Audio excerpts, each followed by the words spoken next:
Buenos días, vamos a dar inicio a la Good segunda morning. jornada Let's start the second day of this forum, the International Forum of a Decade of Transformation in the Arab World, which the Casa Árabe has organized as the 10th anniversary of this institution. The first session will focus on the changes in the region, and we'll be focusing on the emergence of new regional players. And in order to deal with this matter, we have the speakers, and we have requested that they summarize in just a couple of minutes, or 15 to 20 minutes actually, their presentations. And the first person to speak will be Louise Fawcett from the St. Catherine College of the University of Oxford, and she is in charge of international relations and for some months has been director of the politics department for international relations. And Professor Fawcett is very well known, and Professor Haizam and myself, we are teachers at the university, and we recommend her manual on international relations in the Arab world in our bibliography.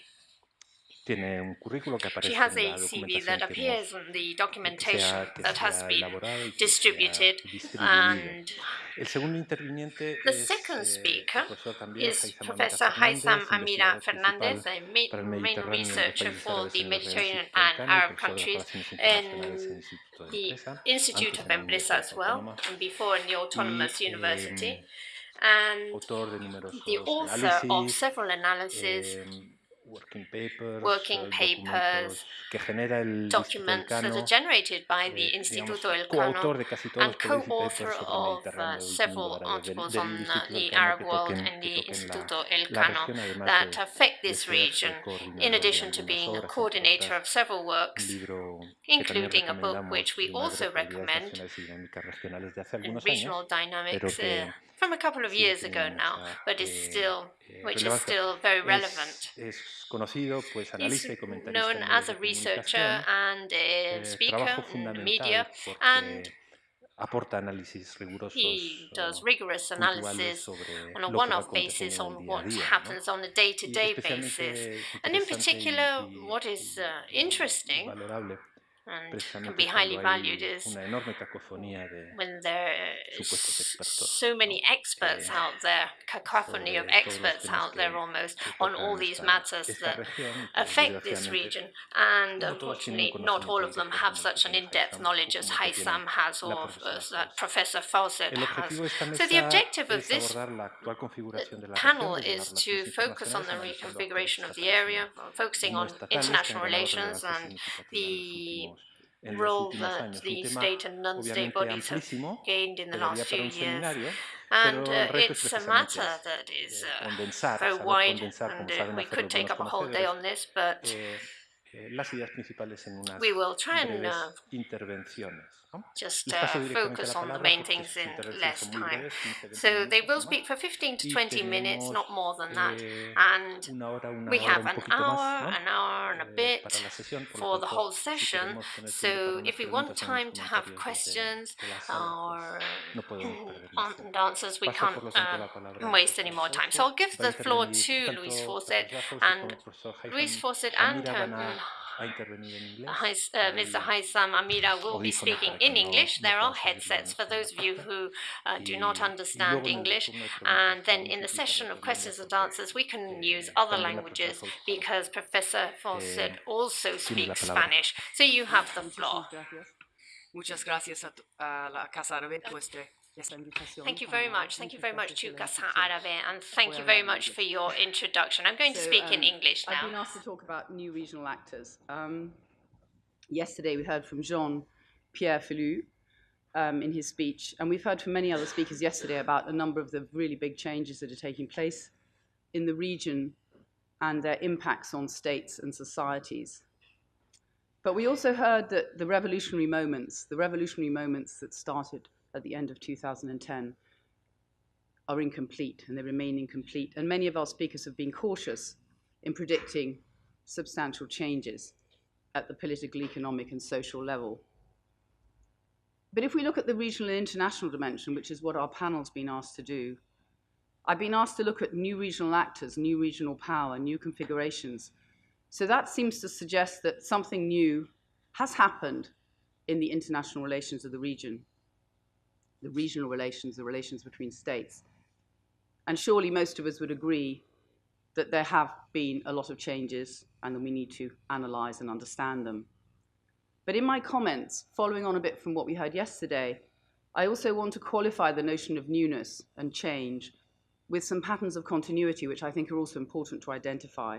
So that is, amid all the changes that we've seen in the last 5, 10, 15 years, there are also continuities in many aspects of politics and society and in regional and international relations.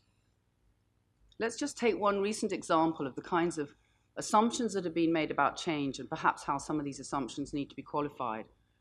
A few years ago, in the press, among academics, commentators on the Middle East, we just saw multiple and repeated references to the collapse of the state system that was constructed after the First World War, which is often loosely referred to as a Sykes-Picot system. Now, those of you who know the history of the region know that the Sykes-Picot Agreement was not the agreement which defined the borders. It was not the final settlement. There were many settlements that then defined the region. But the Sykes-Picot idea has been used as a metaphor for the regional states and borders that exist. A few years ago, I was doing an exercise and I Googled the end of Sykes-Picot. There were nearly 500,000 research references on the end of Sykes-Picot, on the failure of states, on the fragility of borders, on the artificiality of the region. So on then new changes, new sites of governance. Was there going to be an independent Kurdistan in Iraq or even later in Rojava in Syria? So this all seemed to confirm the new actors and new ideas of the region. New actors like, obviously, Daesh, IS, they pick up on the language of the end of Sykes-Picot and, again, use the language of Sykes-Picot as a way to suggest that the region is an artificial construct, has been imposed. So when you think about all this language about states and artificiality and change and new actors and new movements, there seemed to be a lot of new things that were going on. So those moments, those sort of not immediate post-Arab Spring moments or Arab Uprising moments, but the sort of moments around 2014-15 seem to be all about newness and change. But you get to 2017, you get to today, and the predictions of the end of the Middle East state system or the end of the system of states that was constructed seem very premature. Most states have survived or are likely to survive. Even the much maligned borders, the much criticized borders, those artificial borders, with a few possible exceptions, are likely to remain in place.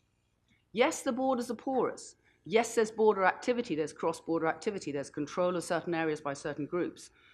But the tendency of states has to be gradually to regain control over those border areas. So, Middle East states, with all their weaknesses, with all their fragilities, look like they are here to stay for the time being. And if we think about the Middle East comparatively, this issue of state survival isn't unique to the region. People talked about the end of African states not that long ago, and yet African states mostly survived. That's not to say that there weren't weaknesses, there weren't problems of governance, there were and there are, but nevertheless, state survival seems to be more of the case than state fragility. And in a way, I mean, I'm an international relations scholar. I work with I call them clumsy tools of international relations. They are clumsy. They're simplifying tools. We talk about things in very broad terms. We talk about states, we talk about power, we talk about balances of power. These are clumsy, simplifying tools. But some of these clumsy tools are useful in standing back and looking at patterns and practices and processes, looking at the region and trying to understand the region. So if you look at how the region has survived actually for the last 100 years, mostly in its existing framework, international relations scholarship will tell you, well, actually, this is what we'd expect. We'd expect states competing in a competitive environment, surviving in this sort of what we call an anarchical system. And that actually is a pattern that we see recurring. And I've actually just, part of the sort of link to my being here is I've just been in a series of meetings on this issue of contested borders and contested states and fragility in MENA. And even from the first to the last meeting, so the first time we met, a lot of people were talking about border change, new actors, new patterns, new trends. The last time we met quite recently, most people were talking about state survival, continuity, borders staying the same. So we've got to be careful in the use of language. We sort of fall into an exceptionalism, talking about the Middle East doesn't do states, it can't do states. For a long time we've been saying the Middle East can't do democracy. So we sort of now fall back into an exceptional language. You can't do democracy, you can't do states. I really, really reject that sort of approach. We've absolutely got to look at the cases, study them on the ground, look at them comparatively, and not fall into these loose stereotypes and generalizations. Still, having said all that, we obviously could conclude that maybe Middle Eastern states are going to survive and their borders are mostly going to survive, but we would be wrong to say there haven't been significant changes. So that's some of the things I want to look at today. So first of all, and quite obviously, again, using an international relations term, the regional balance of power, the balance of power between regional states has obviously shifted, and shifted quite considerably. The old Arab order, an Arab republican order, a construction of the 50s, 60s, and into the 70s, that old order has shifted and shifted dramatically. And there are certainly new regional powers, new regional actors in MENA. Indeed, there were new actors all over the world. These are today's rising powers. These are part of a multipolar order, and they're in the Middle East just as they are everywhere else. Now, this change that's happening, this change in the balance of power, isn't only to do with the events of the last 10 years or so. Important though these are. Some of these changes in the region predate the Iraq War, they predate the Arab uprisings. Some of the changes have to do with the economic balance of power, and we're going to hear about the economic balance of power a little bit later on. Oil rents have been particularly helpful in stabilizing authoritarian regimes, particularly among the Gulf monarchies. And some of these are the new or rising powers in the Middle East. Now, not all these powers are Arab powers, but they're important from an Arab perspective because they help define the region, they help define regional power and alignments. They also help to define the political landscape. They empower, for example, different regional actors, both state and non-state. So what do I mean by this? Regional states, the powerful regional states, play out their regional conflicts via non-state proxies. The Hezbollah case, in the case of Iran, is exemplary, but there are others where regional states are playing out their own conflicts via non-state proxies. So we can think of examples in whether it's in Yemen, Egypt, Syria, Libya, etc. So these non-state actors, rebel groups of multiple colors, have benefited from patronage by powerful states. They have become instrumentalized in this regional struggle for power. And we heard a little bit about this yesterday from one of the speakers. So my point here is really that we can't have a serious discussion about the contemporary regional order today, or the changes in that order, without looking at the regional balance of power, without looking at key actors and their positioning. And we have to look not just at the Arab states, we have to look at Israel, we have to look at Iran, we have to look at Turkey, as well as, of course, Saudi Arabia and the GCC states. And this is a big change from the old order that was dominated by Egypt, dominated by that republican order I mentioned in the 50s and 60s. And by the way, when you think about the states I've just mentioned, and you think about the stereotyping of the Middle East as failed states and failed regions, none of these states that I've just mentioned, none of these states that we might think of as rising powers, of regional powers, none of these states have failed, none of these states are failing. All these states are relatively strong, and all these states are looking to preserve their position in a regional balance of power. And so, as I say, in this regard, the crudeness of international relations theories, which forces us to look at states and their capabilities, is a helpful measurement in terms of thinking hard about the region and looking at it from the outside. So as I say, I mean, I've just tried to sort of sketch out a little bit what the balance of power in the region looks like. And we see, of course, today, we see Saudi Arabia as part of the GCC bloc. In a way, you could say Saudi Arabia is like a new regional leader. It's in competition with Iran and those states with friendly, entre comillas, or Shia-led governments forming an alternative axis. Israel's an outlier, but it's a state which is critical to understanding the region, and a state with which, of course, a number of Arab states are quietly doing business today. And then we've got Turkey, a state playing a bridging role. Admittedly, that role has become harder for Turkey in the middle of some of its more domestic difficulties, but still a very important role. So that's the kind of regional configuration. These have changed, and these are important. But also, so has the international situation. So has the patterns of international intervention, international involvement. So obviously, historically, we've had Western powers, we've had colonial powers. I'm not going to go into the history here. But the current appetite that we've seen for intervention, mostly US intervention, but of course the United Kingdom as well, and some European partners, that appetite for intervention, we saw it in 91, we saw it in 2003, we saw it again in 2011, that appetite seems to be somewhat diminished. Now, we've seen Trump's response a couple of weeks ago. Perhaps things will change. But until then, it looked more likely that the US would pursue a more hands-off regional policy. Europe has got its own internal problems to deal with. I'm from the UK. There are lots of problems that Europe is currently facing. So in European policies like the European Mediterranean policy, which have been a sort of flagship set of policies, they're important, but I don't think we're going to see major changes coming from Europe in terms of regional action. And certainly those policies have not yet, sadly, produced the kind of results that one would have hoped. And I think overall the appetite for intervention has definitely been reduced. Now, the fact that the appetite for intervention has been reduced doesn't mean that the Middle East is not still what has been famously described as one of the most penetrated regions in the world. International competition and influence in the region is still a very, very important consideration. We cannot talk about regional governance, we cannot talk about states and other actors without thinking about it. But think about the current environment. Who's been the big regional actor recently? It's the post-Soviet regime of Vladimir Putin, whose regional interests have made Russia a very, very important extra-regional power. Without Russian involvement, two of the major multilateral agreements that have been recently signed in respect to the Middle East, that is, the United Nations brokered deal to remove and destroy Syria's chemical weapons in 2013 to 14. Admittedly, we don't know now about the status of that deal, but it appeared to be a success at the time. So that deal, the 2015 Joint Comprehensive Plan of Action on Iran's nuclear program, neither of these deals might not have been achieved without Russian support and activism.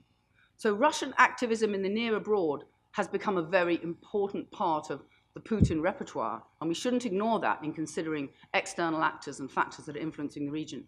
And going on further, of course, we've also got to remember that the rising powers outside the region, whether it's India, Brazil, China, particularly an important actor in the region, consuming a lot of Middle Eastern oil. We mustn't forget these actors when we're thinking about regional relations, regional patterns, and regional balances of power. So a sort of preliminary conclusion would be that we need to look at states, we need to look at governance, we need to look at institutions, we need to look at social policy. We've heard a lot about those in the last day.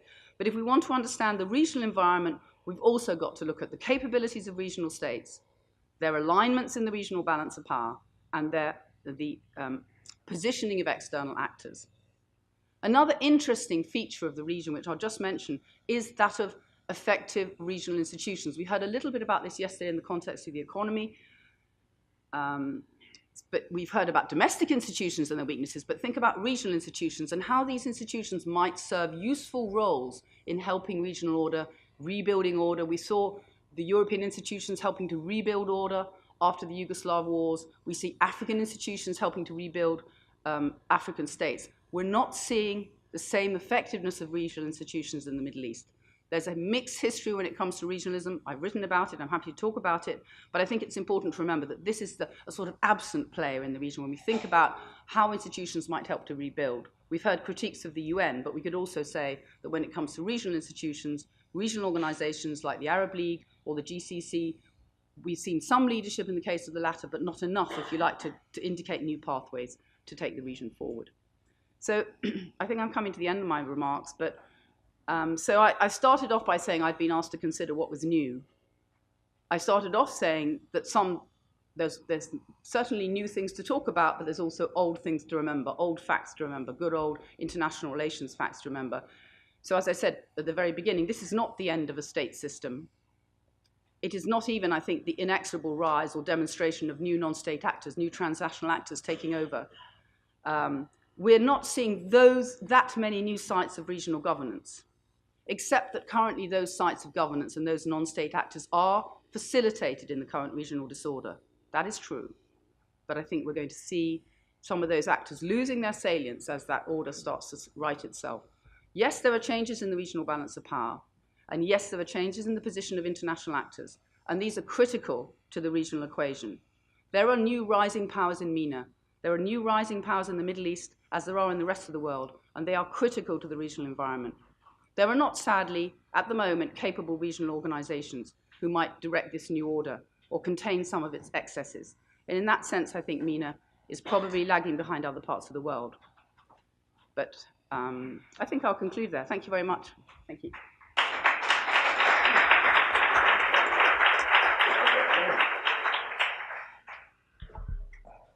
Haizam, tienes la palabra. Thank you very much, Isaías. Good morning, everyone. And thank you to Casa Árabe for the invitation, for allowing me to be here today with you, for sharing this panel. It's a pleasure to be back in Casa Árabe, and it's also a pleasure to be sharing this panel with colleagues like Professor Louise Fawcett, Isaías Barreñada, and also having some of my students present here in the audience. And the fact that your textbook that Isaías referred to, International Relations of the Middle East, which is in its 4th edition right now, and I just learned that a 5th edition is being prepared, is one of the textbooks that's being used worldwide when it comes to the study of international relations, and that means that it's useful and that it is also creating knowledge that is acquired and shared worldwide. So that's a reason for privilege and the reason for joy to be here today. My presentation, obviously in 15 minutes, it's going to be just a summary of some ideas that hopefully in the debate we will be able to expand and to deal with with more precision. It complements what has already been said by Professor Fawcett. So the emergence of the new regional actors, I'll be looking at interests, behaviors, and strategies. Every few years, for those of us who've been around for some time studying the Middle East, every few years we keep talking about the emerging geopolitics of the Middle East. That's a title that we've seen for decades, and the reason is that those geopolitics are in constant change. They're changing all the time. Over the past decade or so, the Middle East is becoming a region with multiple centers of instability and increasingly complex conflicts that's affecting the entire region. Those conflicts stretch from the north to south, from east to west. The destruction of Syria, the decomposition of Iraq, unrest in Egypt and Libya, rivalries between petromonarchies in the Gulf, complicated relations with Iran, the so-called regional Cold War, global power struggles, spread of jihadism, widespread social discontent, exploitation of ethno-sectarian divides, confusing Western policies, US policies towards the region, and the ongoing Israeli-Palestinian conflict are some of the symptoms, but at the same time, some of the results of the growing complexity that the Middle East is experiencing. What is referred to now as the new emerging geopolitics of the Middle East is a result of an increasingly multipolar world and of the combination of a number of crises, overlapping crises. Those crises are taking place at the international, regional, and domestic levels, and they are affecting the actors that have traditionally had influence in this part of the world. If we want to look at this dynamic in an analytical terms, we need to take the following elements into account: actors, their interests, the means they have and use to achieve those goals, and as well the behavior that those actors show. We know for sure that the actors' landscape in the MENA region is changing. There are old actors that have been there for decades, long decades, both states and non-state actors. But we also have a large array of new incoming external and internal actors over the past few years who are influencing events in the Middle East and North Africa. Transformations have taken place for many reasons: globalization, its impact and dynamics and trends, international and domestic changes, and the shortcomings and failures of mainly Arab states.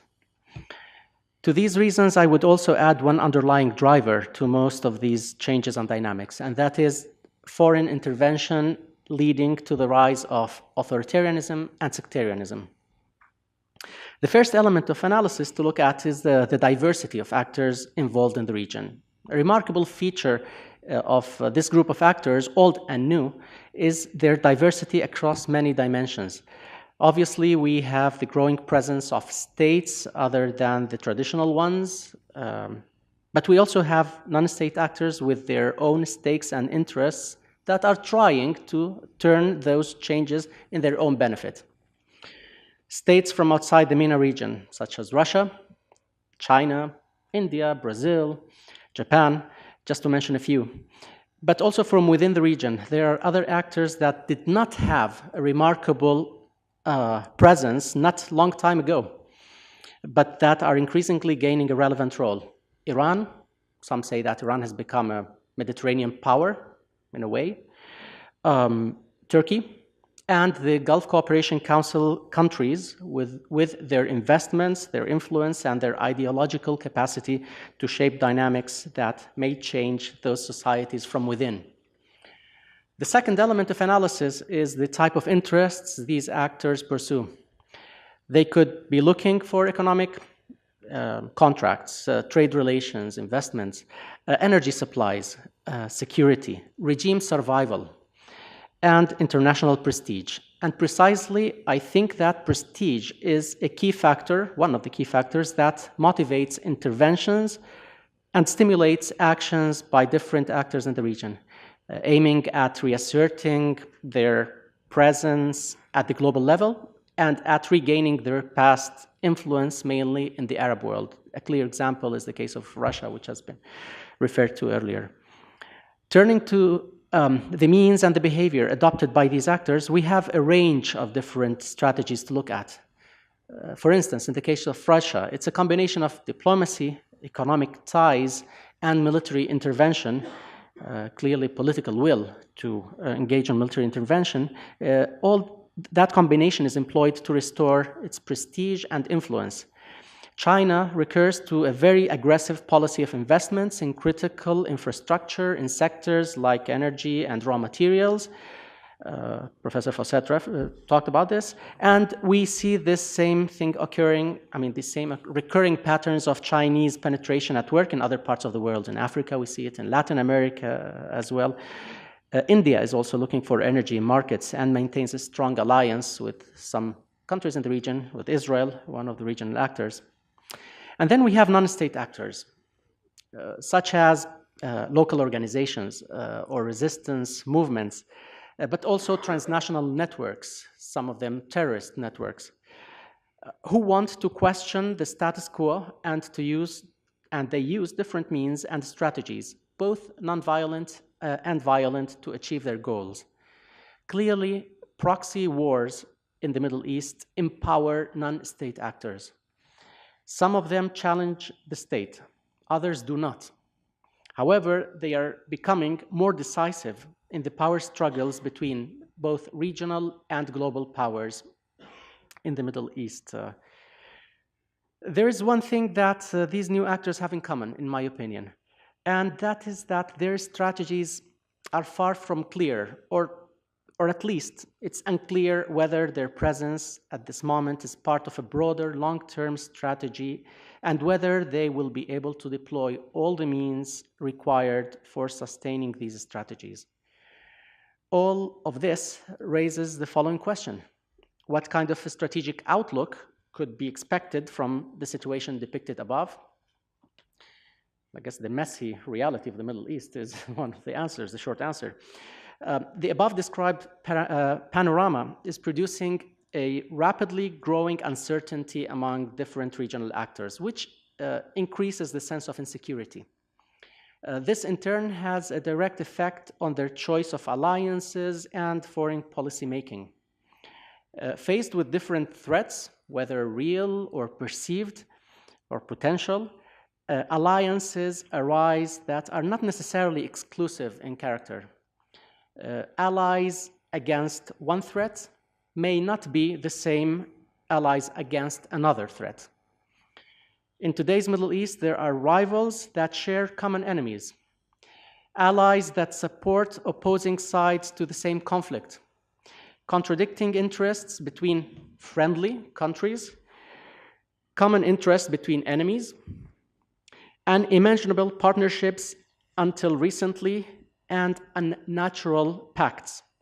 Some old friendships and enmities are being replaced by new alliances in a highly volatile environment. We can say that there is a proliferation of frenemies in the Middle East nowadays, a category where it's not clear for how long these friends will continue to be friends, or they could turn into enemies at some point. And as we have seen, they can go back to being friends in a short period of time. I'm just thinking of the relationship between Egypt and some of its neighbors, especially in the Gulf. This competition for influence, resources, markets, and security may come under different forms with a combination of cooperative or conflictive dynamics. Again, one thing is clear. The southern Mediterranean and the broader Middle East are going to become an increasingly complex scenario in which strategic dynamics will be more difficult to understand or even to predict. And it could be more prone to shocks and disruptions, with one of the consequences of those potential shocks and disruptions being a prolonged state of instability in the region. I'll leave it here, and I think maybe in the debate we can expand on some of the points presented. Thank you very much.